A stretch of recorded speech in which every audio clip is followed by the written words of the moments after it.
কলেই জল উঠছে। বৈশাখের শুরুতেই জলের আকাল, দুর্ভোগ দক্ষিণ 24 পরগনা বারুইপুর পূর্ব বিধানসভা এলাকার বাসিন্দাদের। তাদের অভিযোগ, ভোট আসে ভোট যায়, জনপ্রতিনিধিদের থেকে শুধু প্রতিশ্রুতি মেলে, দিনের পর দিন জল কিনে খেতে হচ্ছে। আর সেই সমস্যাই এখন নির্বাচনের বড় ইস্যু হয়ে উঠেছে বারুইপুর পূর্ব বিধানসভা কেন্দ্রে।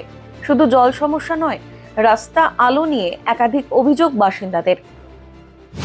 আমাদের মানে পানির সমস্যা আছে, রাস্তাঘাট ভালো নেই। এবার রাস্তা ভালো হয়েছে, এবার রাস্তাটা ভালো নেই, বর্ষাকালে হাঁটা যায় না, ভালো কাদা, কলগুলো পড়ে আছে এমনি এমনি। কয়েকদিন পরেই বিধানসভা নির্বাচন, তার আগে এলাকায় ঘুরে ঘুরে জনসংযোগে ব্যস্ত শাসক বিরোধী দলের প্রার্থীরা।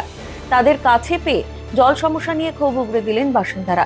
শুধু জলের সমস্যা নয়, রাস্তা আলো জল নিয়ে একাধিক সমস্যায় শাসক তৃণমূলের বিরুদ্ধে সুর চড়ালেন বিরোধী বিজেপি প্রার্থী টুম্পা সর্দার। আশ্বাস শোনা গিয়েছে তার কথায়। কোথাও কল রয়েছে এবং সেই কল কোথাও ভাঙা, সেখানে জল নেই। রাস্তা রয়েছে, রাস্তার এমন বাজে পরিস্থিতি, এই পুকুরের ওই পার দিয়ে এই পার দিয়ে ভেঙে গেছে, মাঝখানে 2-4টে ইট দিয়ে এইভাবে ঠেকানো রয়েছে, সেখানে গ্রাম থেকে বাচ্চারা স্কুল যেতে পারছে না।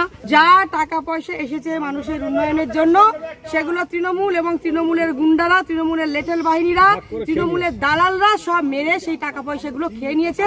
সাধারণ মানুষের কাজ পর্যন্ত কিছু পৌঁছতে দেয়নি।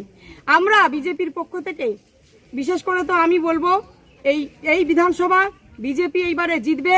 সাধারণ মানুষের যা দাবি, সেই দাবিগুলো বিজেপি পূরণ করবে।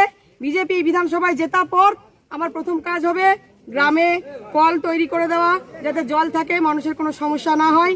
রাস্তা তৈরি করে দেওয়া, গ্রামের বাচ্চারা ঠিক করে যাতে স্কুলে পৌঁছাতে পারে।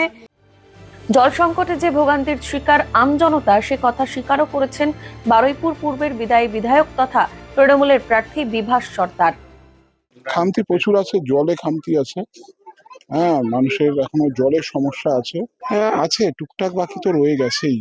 কাজ তো রেগুলারলি বাড়ে না, কমে না। শাসক বিরোধী দুপক্ষের তরজার মাঝে জল সমস্যা থেকে কবে মুক্তি পাবেন বারুইপুর পূর্বের বাসিন্দারা, সেই প্রশ্নই উঠছে।